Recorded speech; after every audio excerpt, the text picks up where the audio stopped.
Welcome to the AirCon Vault.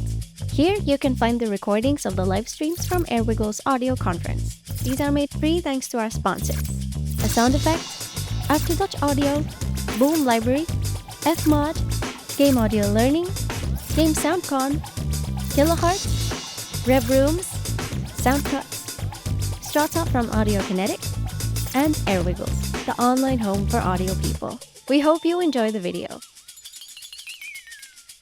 So, hi everyone, thanks for coming, and thanks to Greg and Lewis for putting on AirCon. It's really nice to kind of be in an environment where it's more audio-centric. You know, as an academic, you go to lots of conferences and everything's quite sort of removed and disconnected from industry.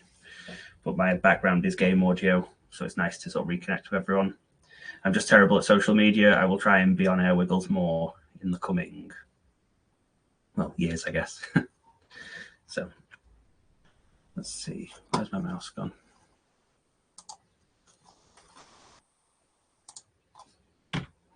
So, a little bit about me before we get on to the topic. I like to do this mainly to kind of sell the idea I'm not just some tech bro. I did start playing music in like 2007. I did a undergraduate degree in music production. I, for a while, was a bassist in a signed death metal band. It was like extreme tech death, so that was Nihilism Incarnate. And also I was in another band called Phantom Sea, where we were doing stuff like Devin Townsend and Strapping Young Lad. I was in that band for like 10 years. So like very technical playing, and sort of really loved music production, live music, and then decided to do a master's degree in sound and music for interactive games at Leeds Beckett. You know, this was like 2015, so music design jobs weren't very common, so it was quite hard to find one at the time. Kind of looking for that. Then in the interim, decided to do some freelance composing, like after the master's degree. And I also worked as a session bass player on cruise ships for Fred Olsen, which is really fun. It's a lot more relaxed than going up and playing stuff where you're counting all 15, 16 and like 9/8. To just go up and play some 60s and some jazz. It was quite nice. Fun experience. And then eventually I decided to come off the ships and go back to school and do a PhD, which I thought would be in music design for video games. But I paired up with this really great supervisor called Tom Collins. And he was like, hey, so AI's been like around since the 60s and been doing stuff that's more advanced than what games are doing for like a very long time. You can do the music design stuff if you want, or we can try and teach you some of this machine learning. So I was like, yeah, okay. Not realizing I signed up for a PhD in computer science. So I kind of fell into AI. But now I'm a lecturer in games programming at Edge Hill, where I kind of design the audio related modules, and I teach Unreal Engine C++. And I also have a small startup based on some technology that I invented during my PhD.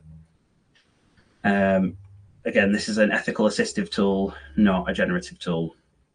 I will touch on it later, but the talk's not about that piece of tech. I just wanted to give some context as to the things I've kind of done and how I got to where we are today. So what is this talk about? It's going to be an exploration and explanation of machine and deep learning. We're not going to go super deep, but going to kind of cover what the terms mean. Going to talk about some interesting uses of AI in video games currently. Going to talk about different types of non-generative AI tools, specifically for music. May touch on some generative but ethical AI tools. And then we're going to have like a bit towards the end where we just talk about the elephant in the room, which is ethics. I'm just going to have a quick drink, sorry.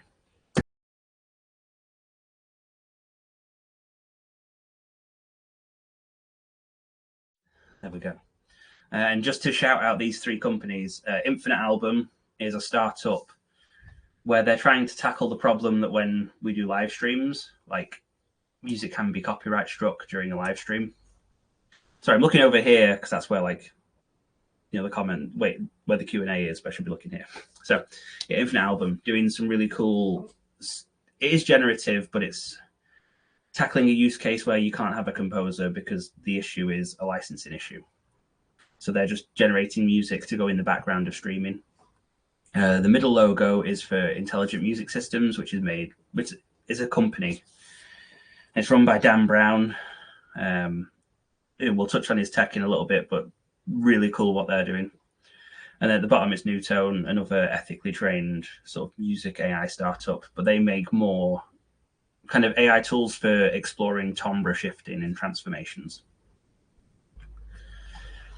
So what's the talk not about? It's important to go over.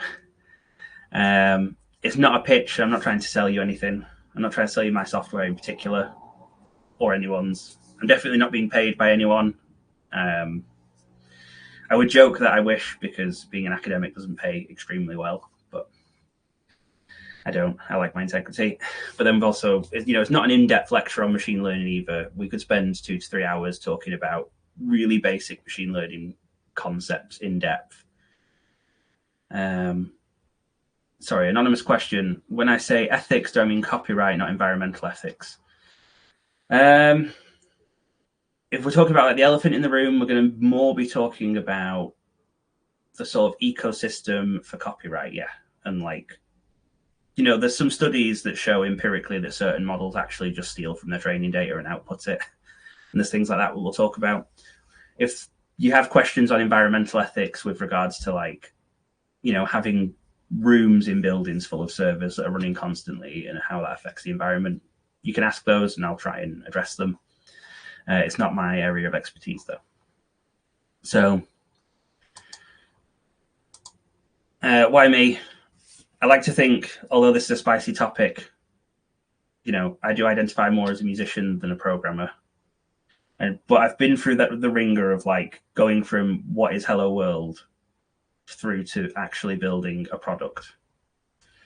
So there are a lot of computer scientists who are interested in music and maybe they've played music as a hobby, but I've done it professionally. So I like to think this gives me the right kind of skill set to sit in the middle. My startup has been through 2 accelerators and we got some funding, some grant money. So hopefully I'm doing something right. And I also kind of make it my job to go to conferences to have these conversations with musicians. So with my startup, our board of advisors is almost entirely musicians and sound designers, because it's about making sure that we're not doing anything that's iffy and really staying on track. So we'll kind of move on though. Why would I stop getting paid a salary to play bass guitar on cruise ships and just, you get up, you play for 3 hours in the evening, it's great, it's really good fun, and that's all you really do. Especially as a supernumerary. If you go on as crew, you have to get up in the morning and do the drills, but I didn't. So the kind of 2 reasons. And the first is video games, specifically Rise of the Tomb Raider and No Man's Sky.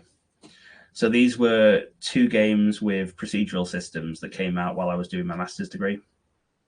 And I got really, really interested in the word procedural confused me so much. I was not computer science brained at all. And I read the definitions from this paper by Worrall et al. In 2005, and it was generative systems make new data, whereas transformational systems just rearrange data.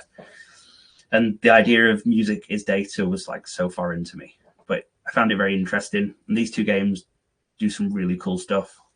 Rise of the Tomb Raider has an AI that plays drums and writes them in real time to respond to real-time parameters. And then No Man's Sky has the pulse system where it's takes a whole album that's been broken into separate transients and layers and then rearranges them in real time to create that kind of generative, expansive soundtrack to go with exploring the universe. So that was the first reason. I was this is so interesting. I really want to know more. And the second reason is I had a kid. So I decided to have a kid. And here he is stealing my laptop so I couldn't do work at one point when he was very little. And this picture is him reading a book called Neural Nets for Babies, which I bought as a joke because I was oh, this will probably teach me something when I got to the Hello World stage of learning to program. So, lots of kind of responsibility there, but I made the right choice.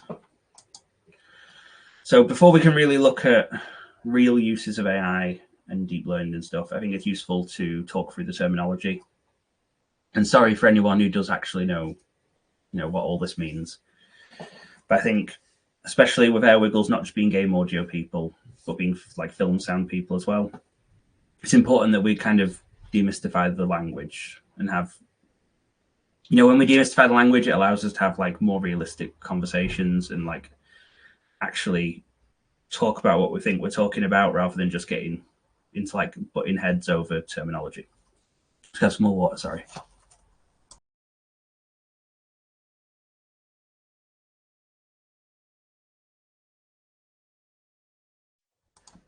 So what is artificial intelligence? I'm glad I said that rather than AI, because one of the example questions from earlier would be, what's an AI? There's a good definition from Wiggins, who states that an AI is an algorithm that tackles the performance of a task, which if performed by a human would be deemed to require intelligence. And bonus kind of content here, Wiggins suggests that Alan Turing invented the term in the 1950s. I can't remember the name of the film now, but Benedict Cumberbatch plays Alan Turing in the film where they're like trying to crack the Enigma code. But I'm sure someone will put it in the comments. And, I think it's really important to think about would be deemed to require intelligence. Like the bad example I give when I'm teaching students is opening a door.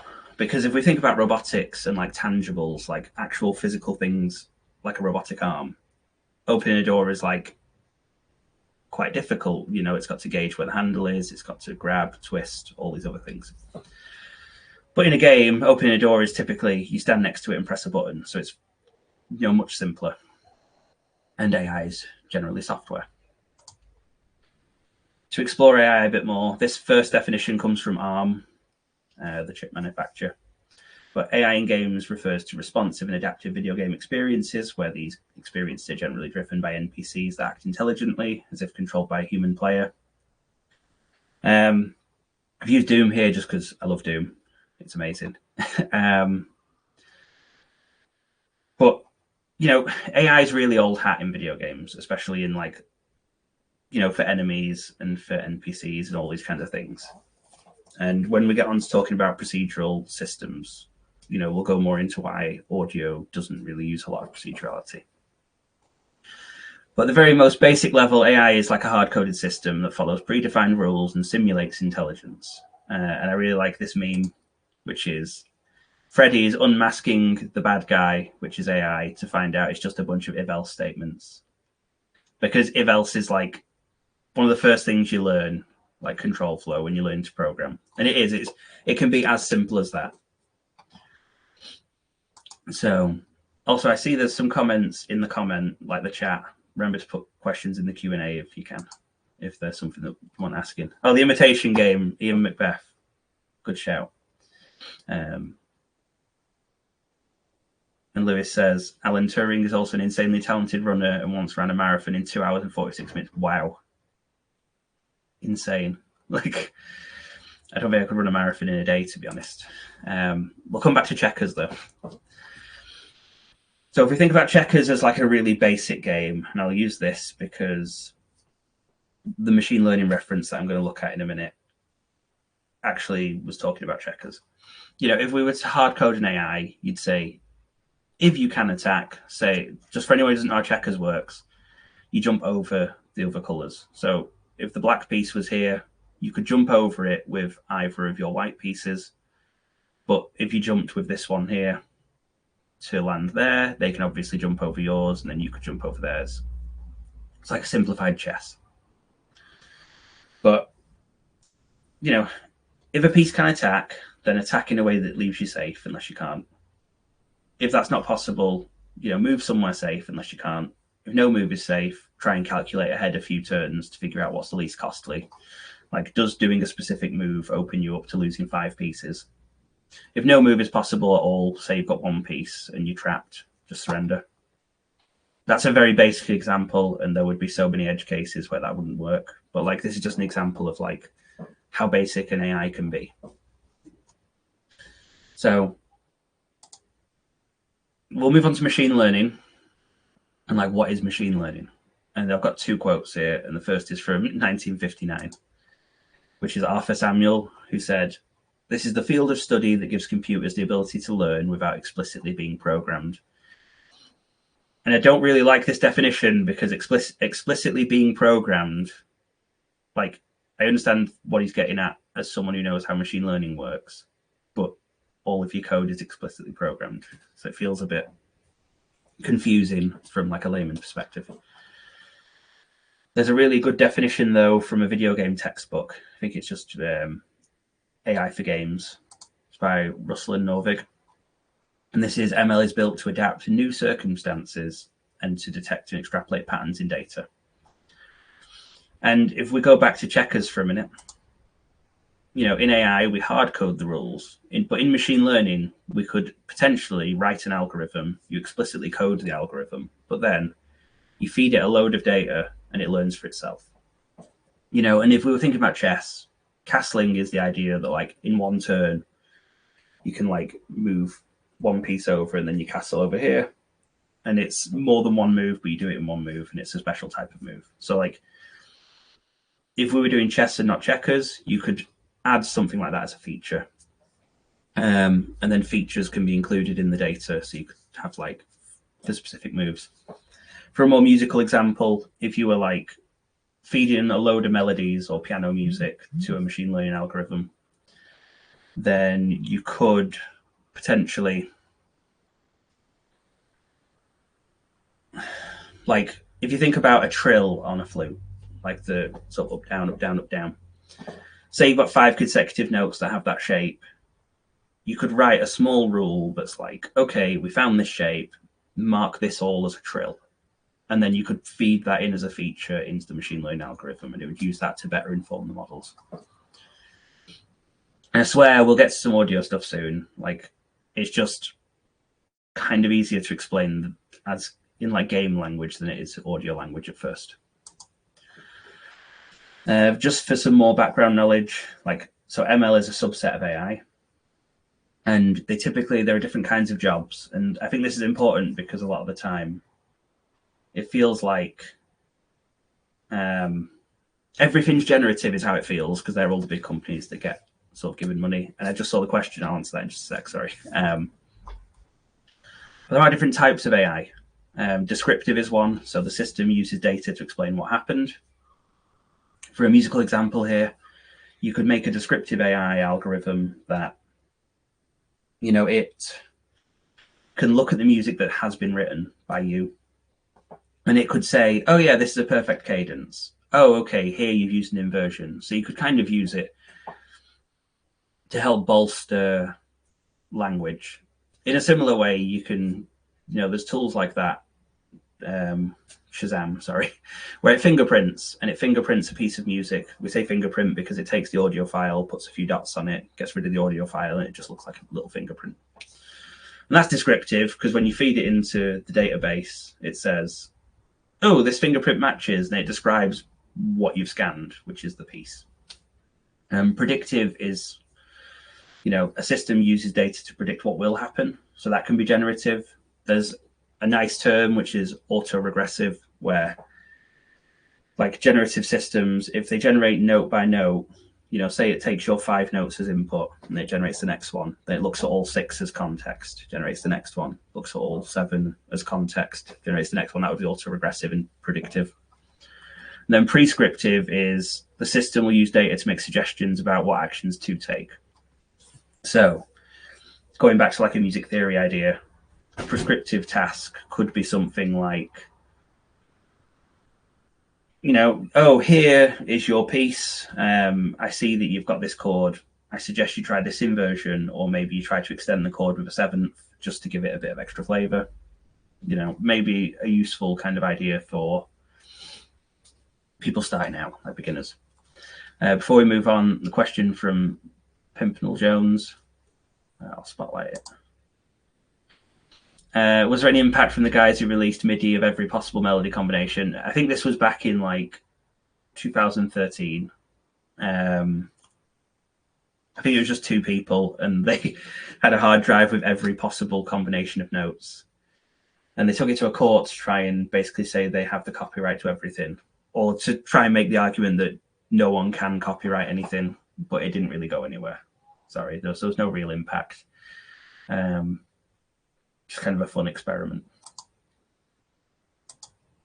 Moving on to more stuff about machine learning. We get different types of training. So I just think it's useful for you all, at least if you come away from today thinking, wow, Kyle's a nerd, but knowing some of this kind of stuff that's useful. So like when you hear companies trying to sell you a thing, you can ask them the right questions to know, kind of what they're doing. So supervised is where models are trained on labeled data. This allows models to learn and grow over time. And this is the most common. The example most people use when they're first learning is you'll have the Titanic data set, and it's like all the passengers on the Titanic, and we have labels for like if they survived or they died. And then another one is if you had pictures of cats and dogs, you've got 1,000 cats that are tagged as cats and 1,000 dogs that are tagged as dogs. And you show it like a new picture, and it'll be like, that's a cat, or that's a dog.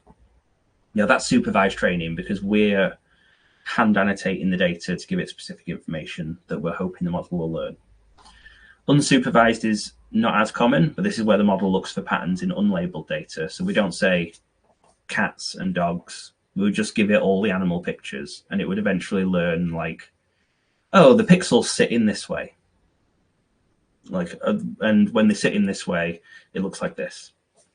So if you gave it one, it wouldn't have a label, but it'd be able to pick out the right kind of pictures to compare to from the training data. We're going to skip semi-supervised just for a sec to go to reinforcement learning, because this is one we're going to talk about a little later for like a real life example. This is where models learn through trial and error via a reward system. I like to joke, this is like Pavlov's robot dog. But basically how this works is, sorry, I keep hearing people knocking on the door. I don't know if you can hear it, but it's quite distracting. The models learn through trial and error. If you've ever seen on YouTube, there's like people train reinforcement learning agents just being the word for the AI, to play the really old Donkey Kong where you play it's like Jumpman and you sort of going up the levels and you go up the ladders and you grab the hammer and smash the barrels and stuff. And it'll play the level, and there's a thing called a reward system. So the higher it gets towards the end goal, which is saving the princess, the better score it gets.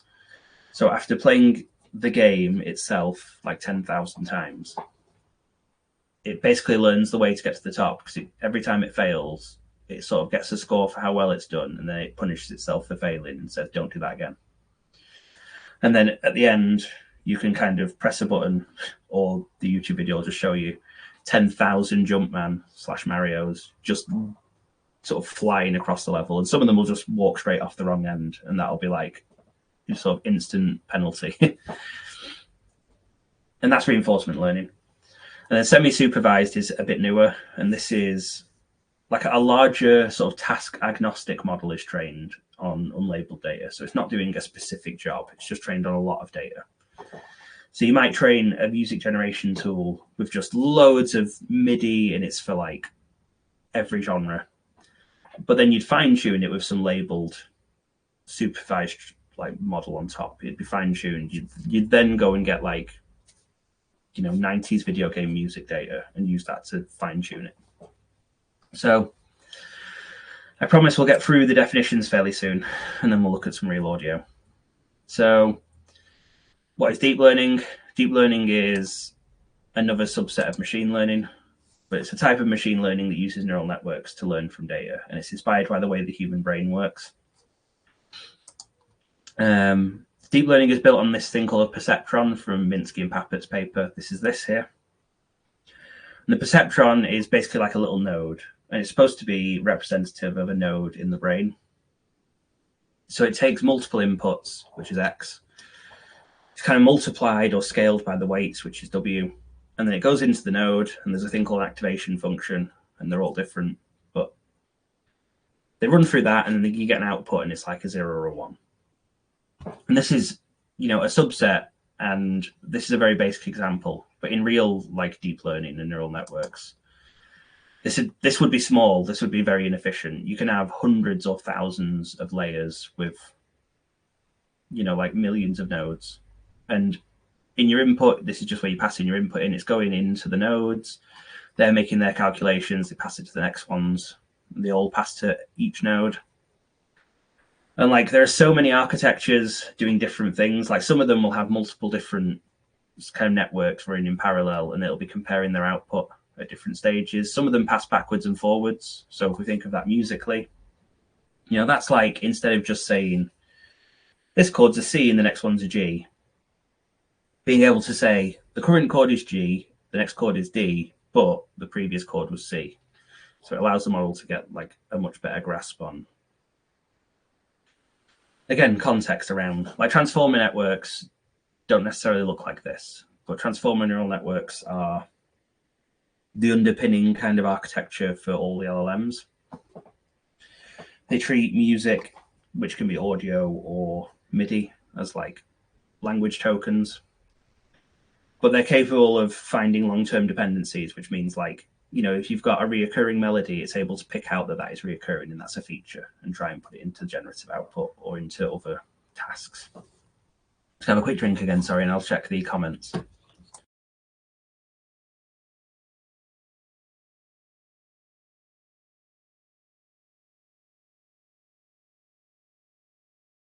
Just saw Lewis's comment about Alan Turing being considered for the Olympics but having to pull out. Like, insane. Don't know how someone can be at the forefront of an entire field, contribute to the war effort, and then also be a potential Olympian. I'll open the Q&A panel again. So, for two very quick fire kind of definitions that are important, what is MIR? So MIR is music information retrieval. So it's just an interdisciplinary field that focuses on extracting and analyzing musical information. And this has been around since like the 60s. So like MIR is like there are conferences like ISMIR, so the International Society for Music Information Retrieval. That's like the big one. And that dates back a while, but not all the methods are like machine learning, deep learning. There's a lot of things we can actually do that are cool with audio and music without having to use machine learning at all. And we're going to touch on a few of those in a little while. But I just kind of wanted to make you aware that sort of computational music analysis has been around for a very long time. I know machine learning's been around since 1959, but a lot of the earlier attempts at music information retrieval relied heavily on hard-coded AI. And then there's also a very good book that I'll recommend. It's called The Fundamentals of Music Processing. That has chapters on like beat detection and tempo detection and key estimation. So like if you're an audio programmer and you wanted to learn more about this, that's a great book. And then now we have to kind of touch on procedural, because I'm aware that some people in the audience aren't going to be game audio people. Potentially. Maybe I should have done a poll at the start and we could have skipped some slides. But I did some research where I interviewed composers, because before we build things, I always feel like it's important to ask the people you're building it for. A novel idea in academia, I hear. But, in the research we did, we found that actually a lot of people don't actually know what the word procedural means. They have a general idea, but there's like, the meaning of the word actually changes depending on the context in which it's being used.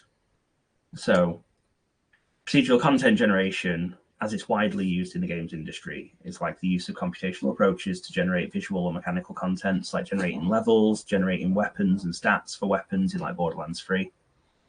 So I need some more water.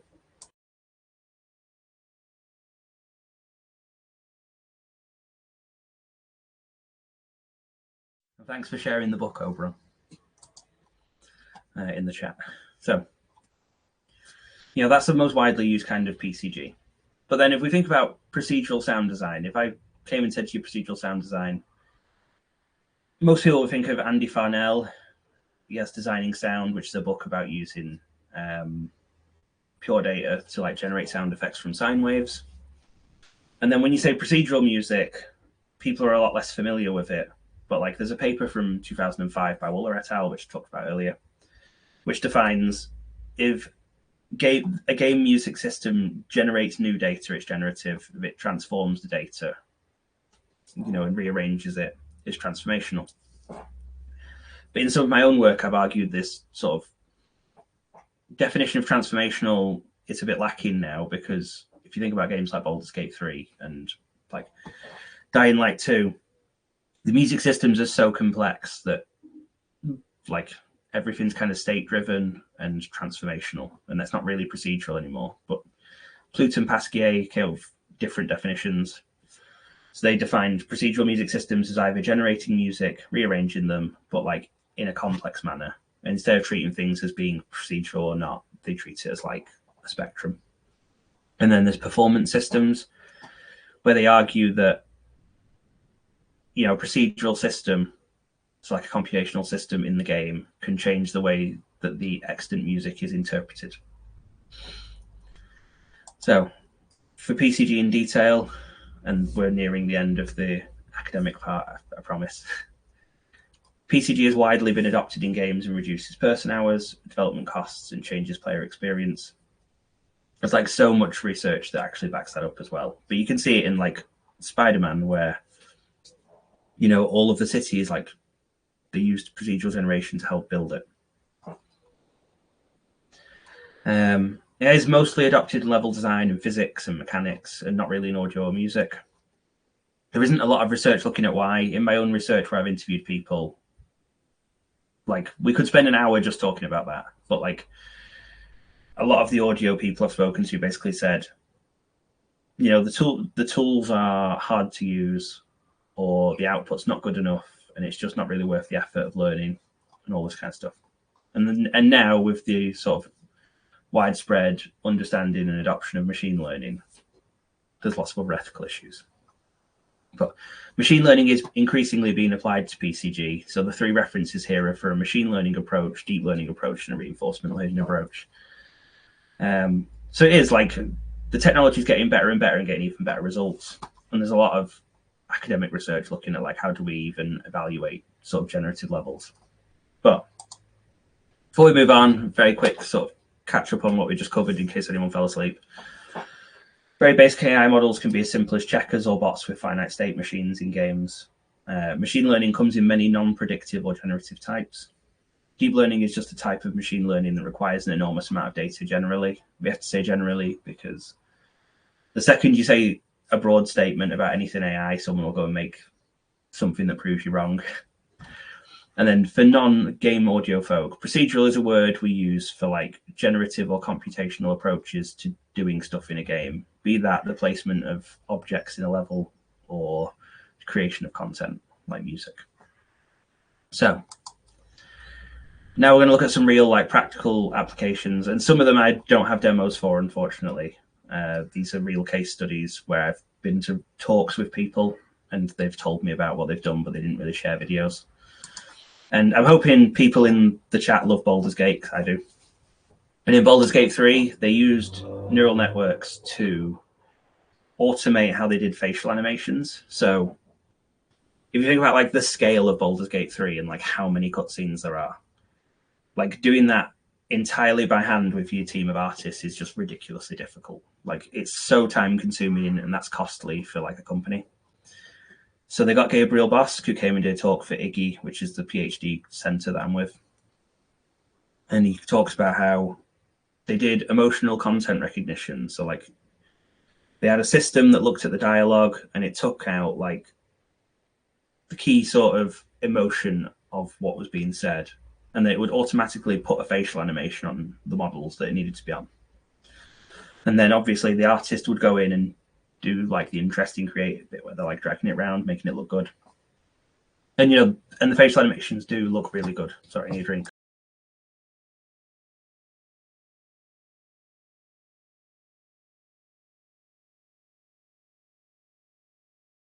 There we go. So that's like one of the key cool things that has been done. At Game Audio Symposium last week, Ash Reed from Sony was talking about how, and if anyone's ever done a remaster of a game, you'll probably feel this in your heart and soul. when they got given the files for the original game, they didn't actually have the original audio for the dialogue. They only had the dialogue that was inside the game. So Sony's like very invested in AI for doing stuff that isn't generative. Like they've got a bunch of patents, a lot of really good researchers. Shout out to one of my lab mates called Adrian Barahona-Rios. He did, like an internship with them, and he works there now as one of their ML people. And he made a lot of tools where it was like giving sound designers control over like the transformation of timbre and stuff. But Sony invests quite heavily in like AI patterns. But that's a sidetrack. For enhancing the dialogue, they basically used an AI to pull it out and then upscale it. And I wish I could show a demo. If you've played the remaster of Until Dawn, you'll hear the difference. I was talking to Greg and Lewis about this before we started. Like, it's just so much better. And that's like a good use case where like that would have been very, very costly to get a very good dialogue designer to go in, and then to get all the actors back in. It would have been really hard and like quite an easy thing to do to extract specific parts of audio from the game.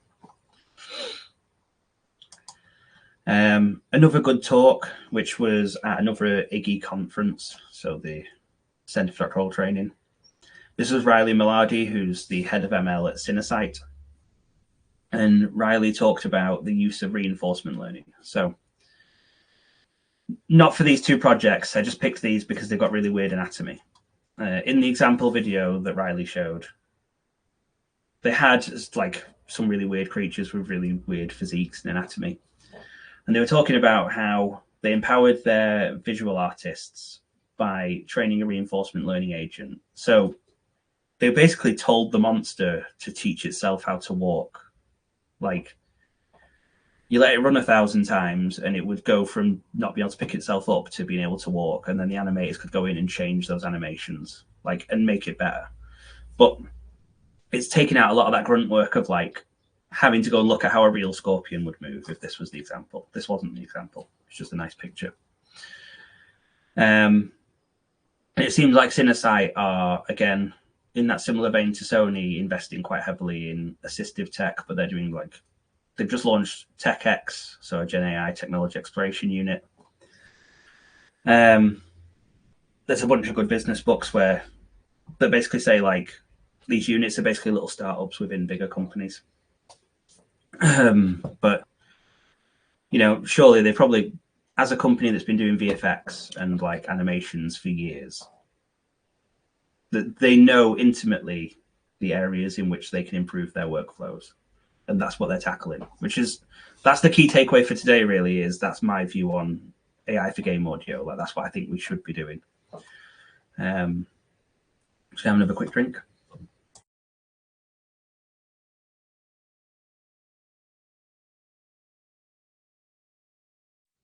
Cool. There's a very cool comment here from Nick Parton.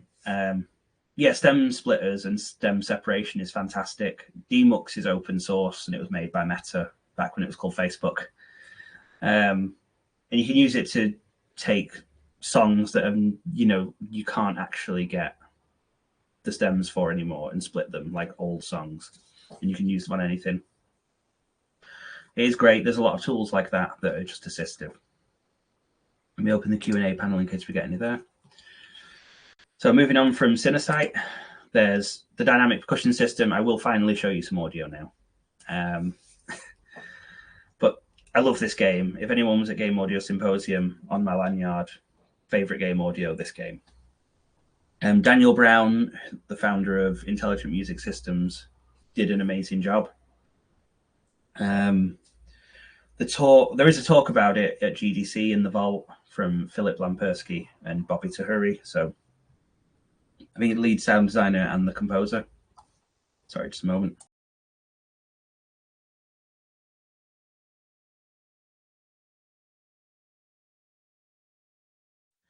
Sorry about that. Caught the flu the day before, as is typical when you have a 4-year-old. So in this system, they trained an AI, but they did this after the composer had written the music. They took away all the percussion and they implemented like the tonal elements as you normally would.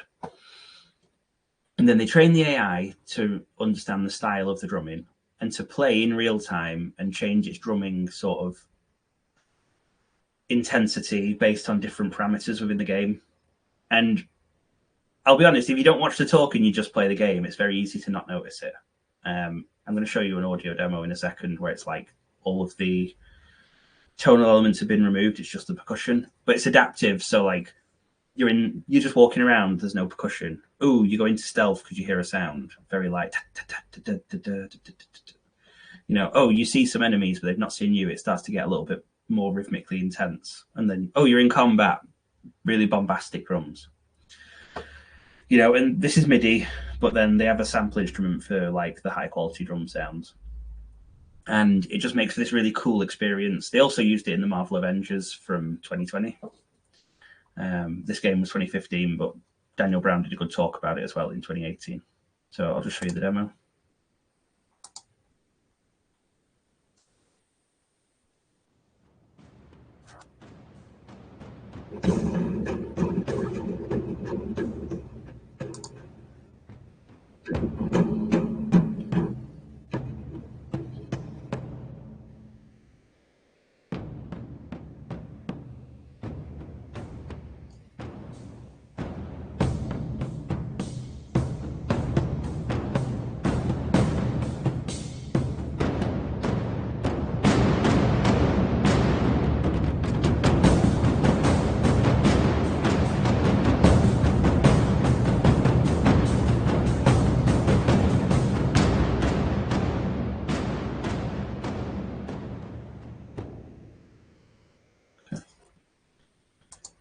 So let's see if it'll let me move on.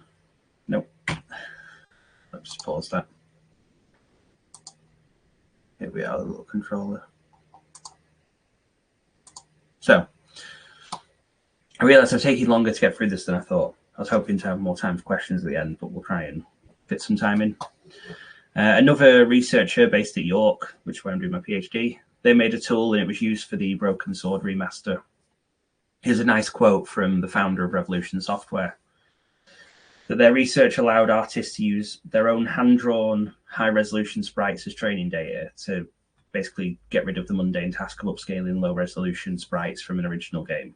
And then the 15-strong art team got to spend more time on the creative aspects of remastering. And here are some like, you know, this would be the normal way to remaster, and this is what the AI managed to do. Again, an assistive tool. They're strictly like a B2B, like business-to-business sort of model. They try and do this for companies. They specifically focus on like retro game art. And this is another cool demo. This is a really nice arty indie adventure game called Genesis Noir. There was a talk at GDC at the Audio Summit from 2021. There's this really fun level where you play Simon Says with an AI. So you're on a saxophone, they're on a double bass. And at first, you're just playing Simon Says. But there's a section towards the end where you'll do a call and response. So you'll input notes.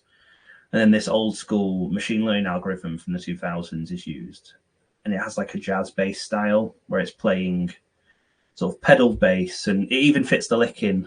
Like, it's cool. I'll show you now. But this is AI giving a novel experience rather than, you know, replacing.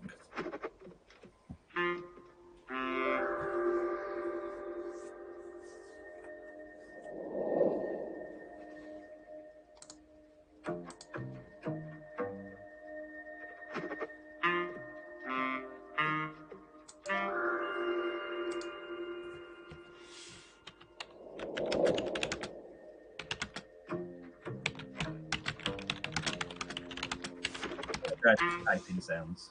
They were recorded back.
And that's where the algorithm stuff plays the lick.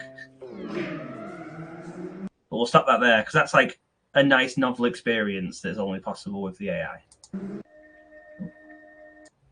There we go. So now we're going to fly through some cool non-generative, I hope cool at least, use cases for AI in game audio with some more demos, and then we'll have a very quick chat on ethics, and then I'm going to try and open the floor to questions. So, small disclaimer, we're going to talk about a lot of workflow tools and a few in-game real-time ideas. Even in my own research, I found that audio people tend to like things that are part of their workflow, not part of a game.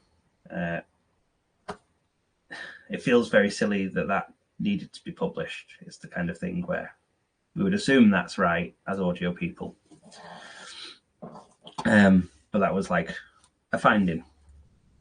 There are some real-time things, but when they're inside a game, depending on how they're being used, it's very difficult to actually gauge how good it is and quality assure it in real time. So usually people feel a bit iffy about that. But beat tracking, this is Clone Hero, not Guitar Hero, by the way.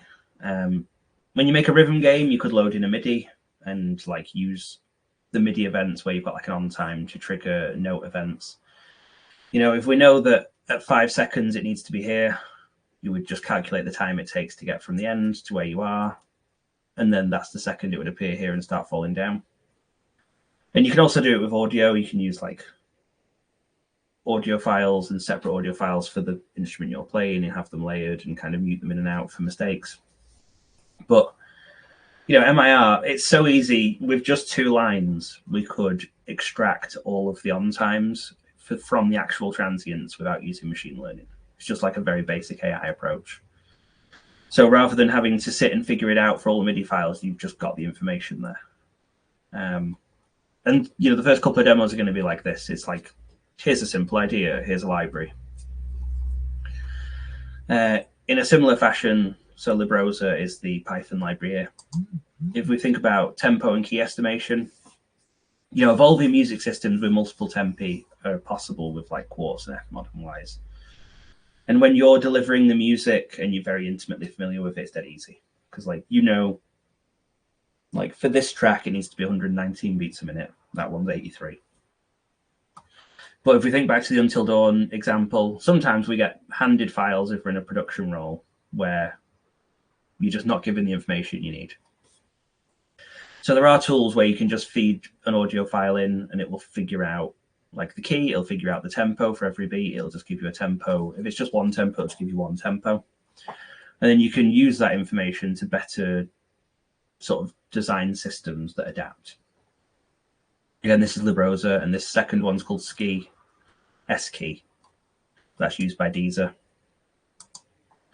This is something that I think sound designers would be interested in. Automatically being able to name and metadata tag audio files from a folder without having to do it yourself when you do field recordings. AudioCipher doesn't do this. It does a similar thing, but for MIDI. So you can tag MIDI and it's an organizational tool, but they might expand into audio later. But Freesound is just, there was a LinkedIn post and a blog post 2 days ago where they've got this new thing called the broad sound taxonomy, where they're tagging sounds within 5 classes and 24 subclasses. And, they've got a little robot button you can press, and any of your legacy sounds that you've uploaded can be automatically sort of metadata tagged. And I just think if someone put all those ideas together of, you go field recording, you've got a folder, it's very easy to find an algorithm that will analyze the transients and figure out what the sound is and just add some metadata tags. And that's part of your workflow back for being creative. For expressive modeling, this is where I'm going to talk about some of my own stuff. And the demo is very quiet, so I apologize. We decided I did that first piece of research asking composers what sort of tools they'd like. And we kind of settled on, it would be good if we made humanized from Logic, but better. So we did. And we proved it in tests. Our participants were grade 8 musicians or better. By or better, I mean professionals or postgraduate studies. And, we built a model where you basically, regardless of what the input is, as long as you've got the pitch, the start time, and the duration of all the notes in a sequence, it can predict note velocity, micro timing adjustments to notes, beat-wise pedal use. So there's a question in the Q&A I'll come back to. And sustained pedal use. So I'm going to show you a demo of this while I read the Q&A.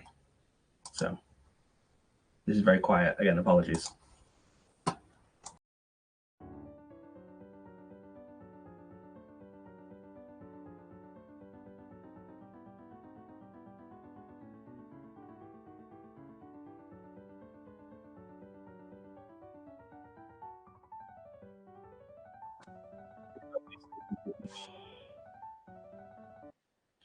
Logic humanize.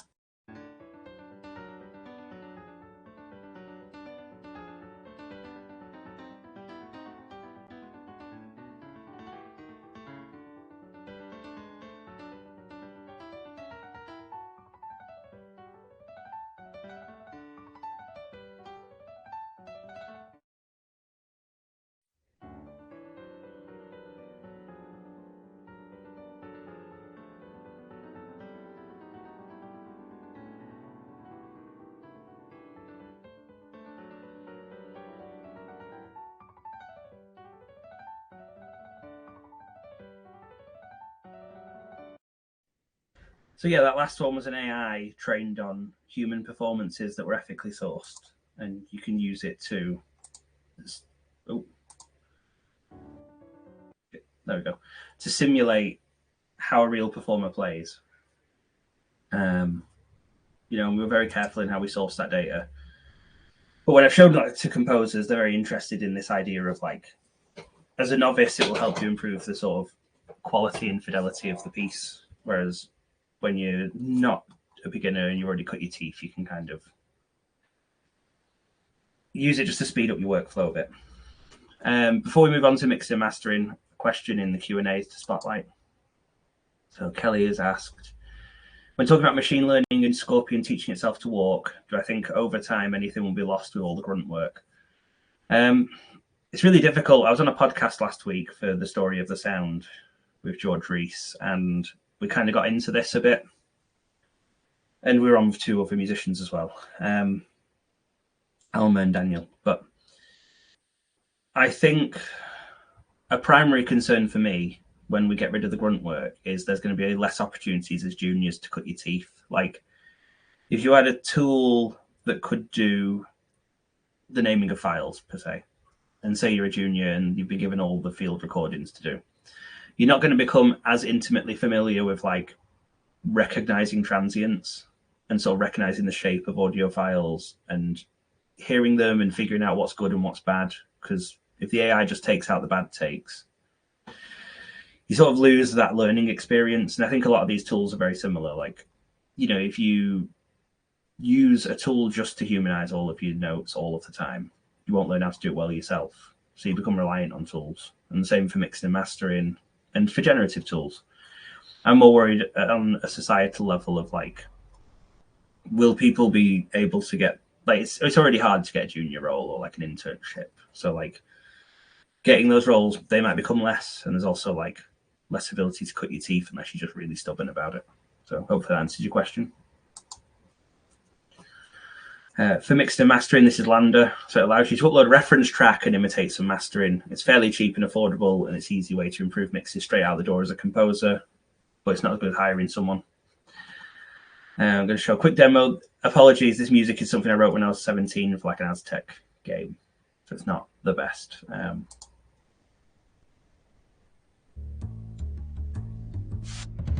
So this is unmastered.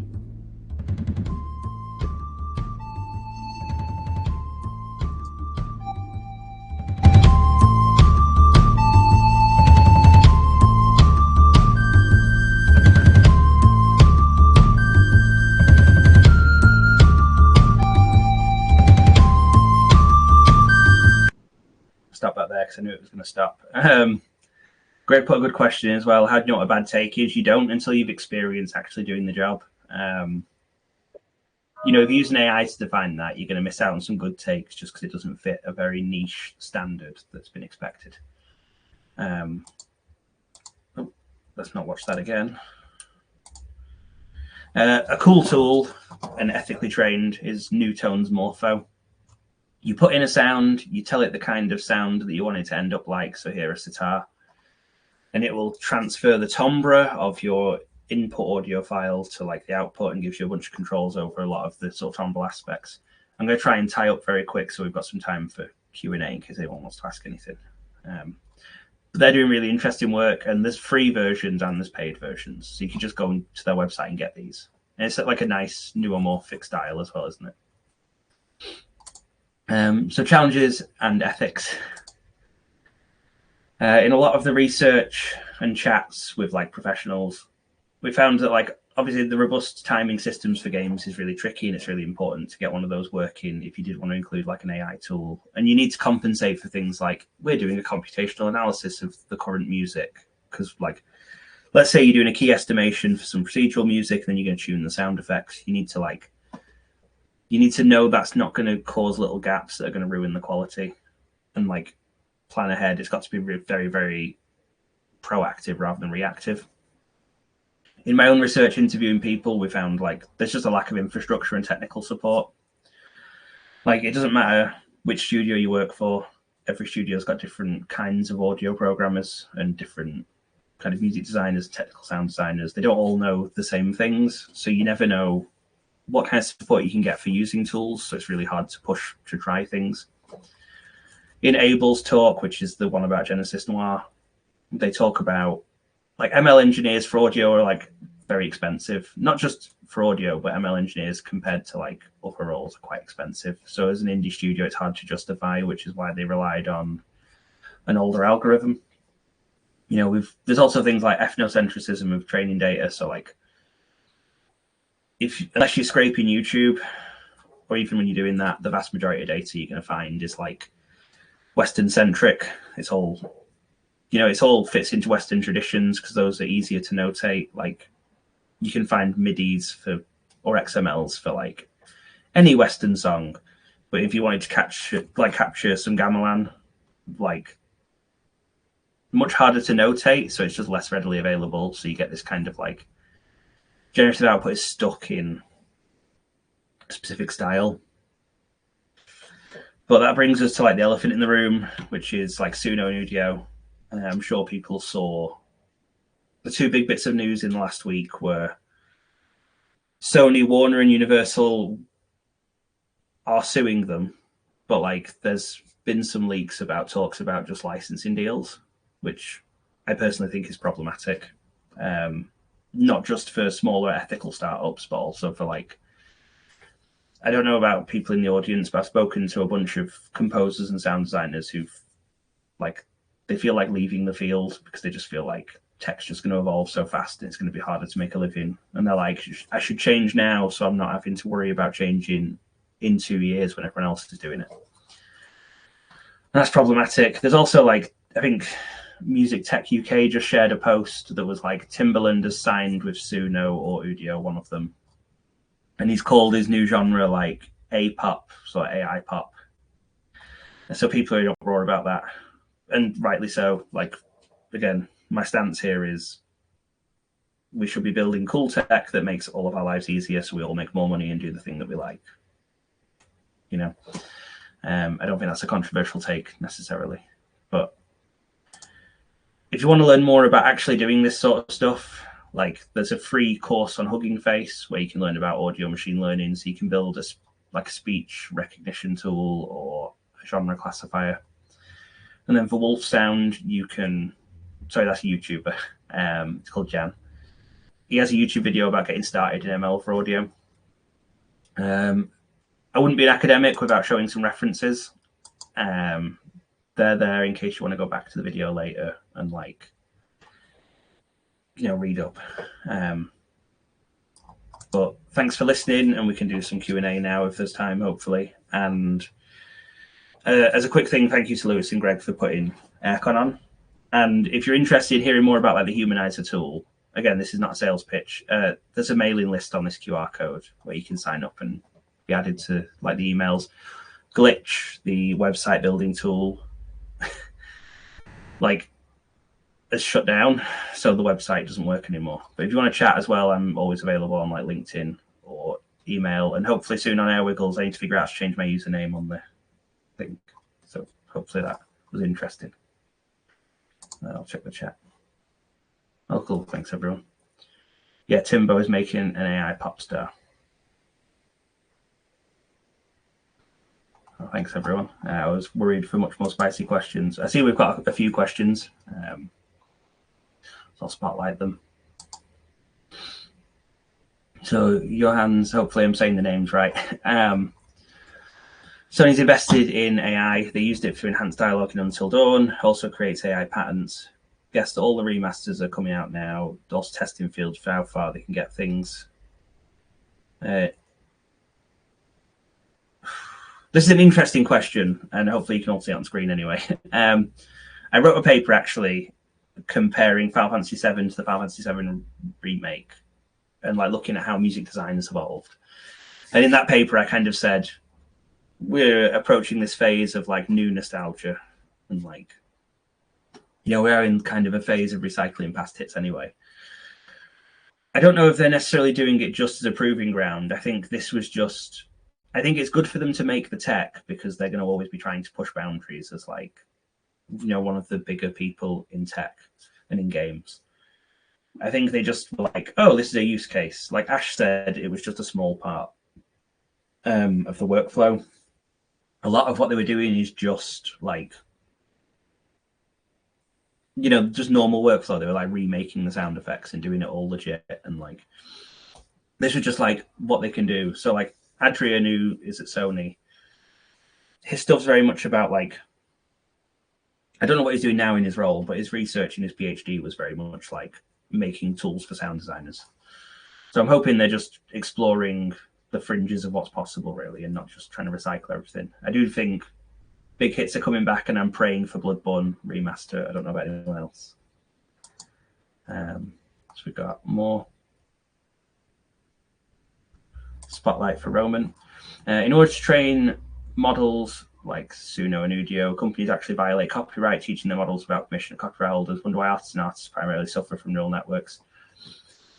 Yeah, it's very tricky. Like, in no way, shape, or form do I condone what they've done, by the way. When I say it's tricky, I don't want people misinterpreting what I'm saying. I was quite vocal about my stance on LinkedIn recently and on the podcast last week. Like, they've definitely, like, they violated what copyright should be protecting. The problem is that copyright was not defined in a way where it was, like, future-proof. So, like, legally, whether they've really violated copyright is, like, up to question. That's why it's a lawsuit rather than just, like, destroying them. I agree with that they have violated copyright, in my opinion.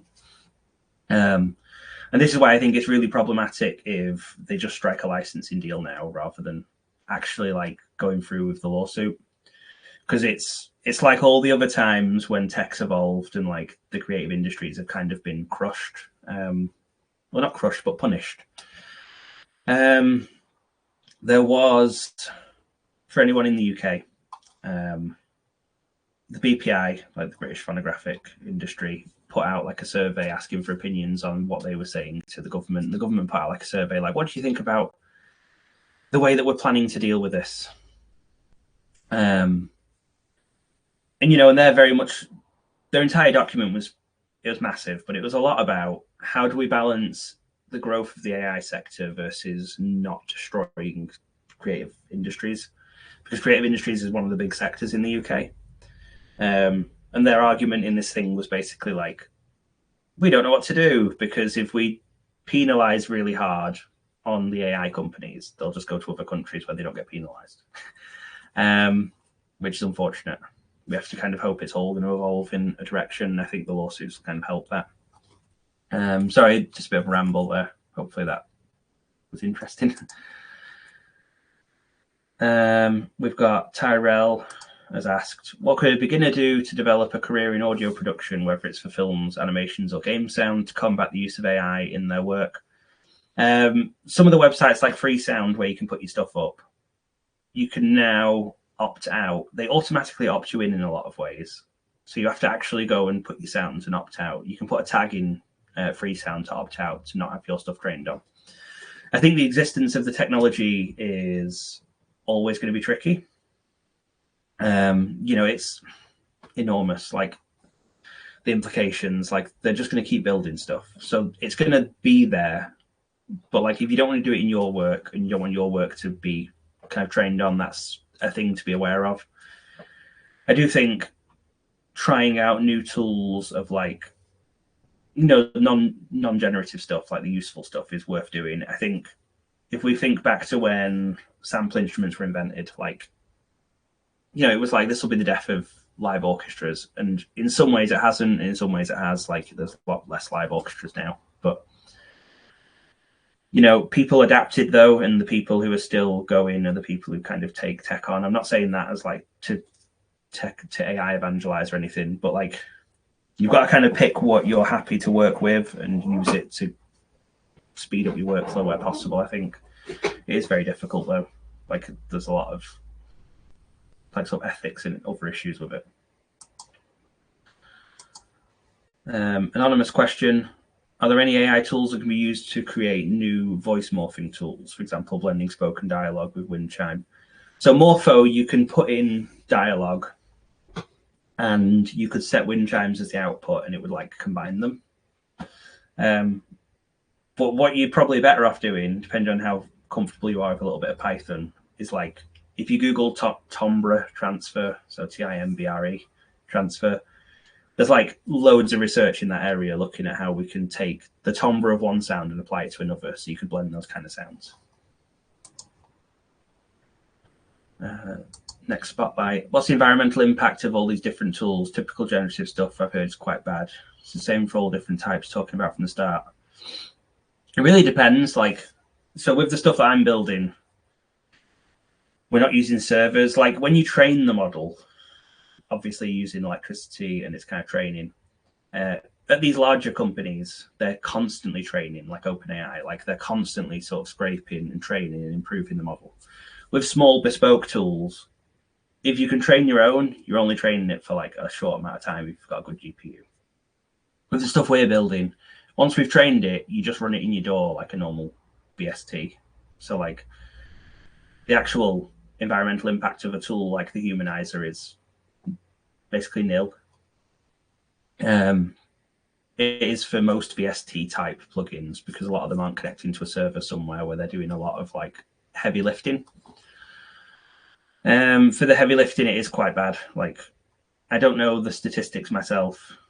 Catherine Flick, a professor at Staffordshire University, has done some work looking at that. So if you go on Google Scholar and look her name up, you'll find some stuff on that though.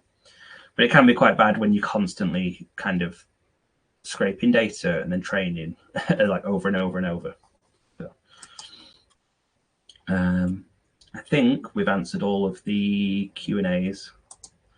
See the comments. Oh, thanks for the kind comments, everyone.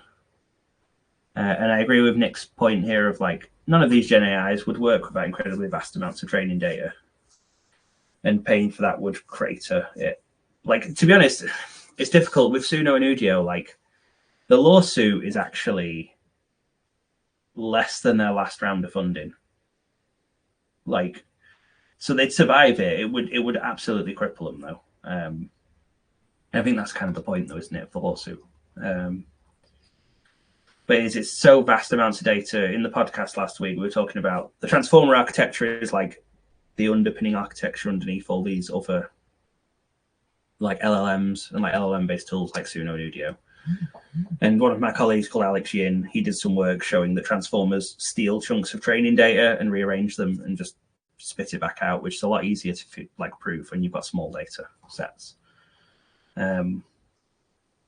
So they do need the vast amount of data though. So vast amount of data and improvements in architecture are like the two things that have like pushed it really far. For Obron's comment, there's some parallels to be drawn between DAW and hardware-based music production and sound design. Tech is very much democratized and automated some of the pain of working with hardware. But every technology varies in its uniqueness and needs to be assessed by a diverse audience, which is very true. Jumping back into the Q&A, there's another one. What do I think about tools that poison training data for visual art? There is Nightshade. Options for audio are currently a bit limited. Yeah, I mean, definitely worth doing if you don't want your stuff trained on, because some of these companies are going to YouTube and scraping it and then running it through a transcription model, then training on it or training on the audio. You know, definitely protect your assets. It's difficult though, because there's like so much of it where people don't mind that, because they're not professionals, people just making it for fun, but they're not going to think about it or worry about it. That like, unless everyone kind of poisons the well, they're still going to come out with a lot of good content. And by good, I don't mean like ethically good. I mean like the quality of the output is going to be quite high. Back into the comments. Oh, thanks for the kind words. Nick says Nightshade's already been circumvented. Probably. That is a difficulty. The people building this tech and the amount of money that's in it, it's, you know, they can put a lot of time and effort into doing that.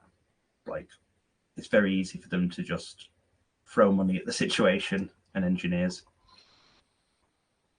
Let's see.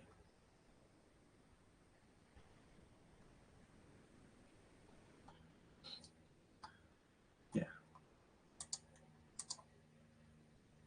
I mean, to be fair, you might be wrong, but I wouldn't be surprised. Like, I haven't really looked into a lot of it, mainly because trying to be a full-time lecturer and run a startup and finish a PhD is like spinning plates that are on fire. Oh, cool. So Bobby Limes says Ben Jordan has some interesting content on audio poison, so definitely worth looking at.